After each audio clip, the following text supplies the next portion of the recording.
विजेताओं को मेरा सलाम। मित्रों, संविधान की आज की क्लास में मैं आपको आज बहुत ही महत्वपूर्ण वाले कुछ अनुच्छेदों का उल्लेख कर रहा हूं। ये ऐसे अनुच्छेद हैं जो हाल ही में बहुत चर्चा में रहे, किसी न किसी कारण से उन अनुच्छेदों की बात कर रहा हूं। तो मेरा मानना यह है कि आने वाले एक साल में जो भी परीक्षाएं होंगी इनमें से प्रश्न अवश्य बन सकते हैं।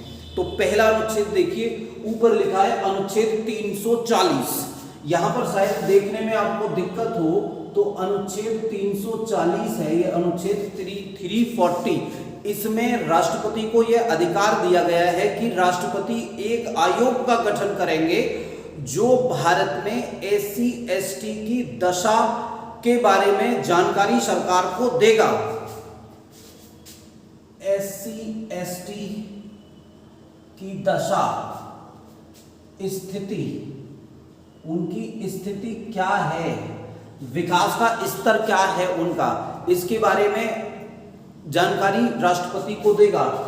स्थिति की जानकारी के लिए, स्थिति की जानकारी के लिए आयोग का गठन की शक्ति राष्ट्रपति के पास है। कि कौन गठित करता है इसको? राष्ट्रपति करते हैं। और ये इस समय न्यूज में क्यों रहा? न्यूज में इसलिए रहा कि इस आयोग की जो अवधि है 11वीं बार 6 महीने और बढ़ा दी गई है। यस, 11वीं बार 6 माह अवधि बढ़ाई गई है इसकी, 6 माह अवधि इसकी बढ़ाई गई है।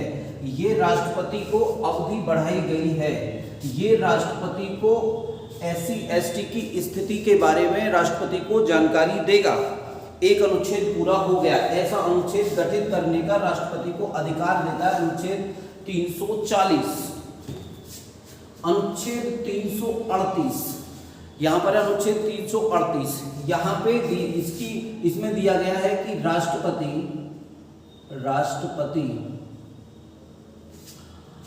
एससी अर्थात अनुसूचित जाति आयोग का गठन करेंगे। यहां पर इसमें दिया गया है अनुसूचित जाति आयोग का अधिकार राष्ट्रपति को दिया गया है कि वो इसकी स्थापना करेंगे, इसकी स्थापना, इसका गठन करेंगे। इसमें एक अध्यक्ष होगा, एक उपाध्यक्ष होगा, 3 सदस्य अन्य सदस्य होंगे। याद रखना है आपको, ये जानकारी याद रखनी है। इसका एक अध्यक्ष होगा, एक उपाध्यक्ष होगा तथा 3 अन्य सदस्य होंगे। इन सब की नियुक्ति जो है राष्ट्रपति के ही द्वारा होगी। एससी के लिए एक आयोग अनुच्छेद 338 में इसका गठन राष्ट्रपति करेंगे। अगला देखिए अनुच्छेद 338 के, अनुच्छेद 338 के, ये अनुसूचित जनजाति आयोग का गठन राष्ट्रपति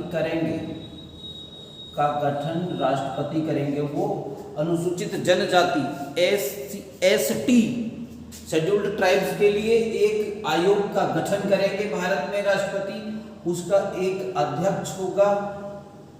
उसमें कौन कौन होंगे? एक अध्यक्ष होगा, एक उपाध्यक्ष होगा और 3 अन्य सदस्य होंगे। 3 अन्य सदस्य होंगे। इन सब की नियुक्ति भी राष्ट्रपति ही करेंगे, आपको याद रखना है। तो 340 एससी एसटी की स्थिति के बारे में है, 338 एससी के बारे में, अनुसूचित जाति के बारे में, 338 के अनुसूचित जनजाति के बारे में है। और सेम तरीके से अनुच्छेद 338 खे, अनुच्छेद 338 खे, अन्य पिछड़ा वर्ग आयोग का गठन राष्ट्रपति करेंगे। राष्ट्रपति को ये शक्ति दी गई है कि राष्ट्रपति अन्य पिछड़ा वर्ग के लिए एक आयोग का गठन करेंगे। इसमें कितने सदस्य होते हैं? एक अध्यक्ष होता है, एक उपाध्यक्ष होता है तथा 3 अन्य सदस्य होते हैं। इसमें भी इसी तरीके का आपको याद रखना है। तो अनुच्छेद 340 और अनुच्छेद 338 के 3 खंड हैं, 338, 338 के और 338 खे। 338 अनुसूचित जाति के बारे में, 338 के अनुसूचित जनजाति के बारे में तथा अनुच्छेद 338 खे अन्य पिछड़ा वर्ग आयोग का गठन के बारे में है। और हम एक और चीज कर लेते हैं, जब अनुसूचित जाति और जनजाति की बात की गई है तो अनुच्छेद 340 में अनुसूचित जाति आपको याद रखना है। अनुच्छेद 341 में भारत में अनुसूचित जाति और 42 में भारत में अनुसूचित जनजाति के बारे में है। ये आज की सूचना समाप्त हुई मित्रों। यदि आपको हमारी वीडियोज अच्छी लगती हैं तो हमारी वीडियोस को तुरंत लाइक करें। हम ऐसी वीडियोस आपके लिए लाते रहेंगे। मैंने कई सारी वीडियोज इस तरीके की बनाई हैं। एक मैंने आपके लिए बनाई थी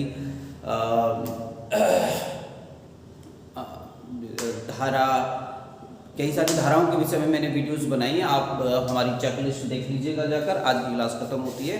जय हिंद।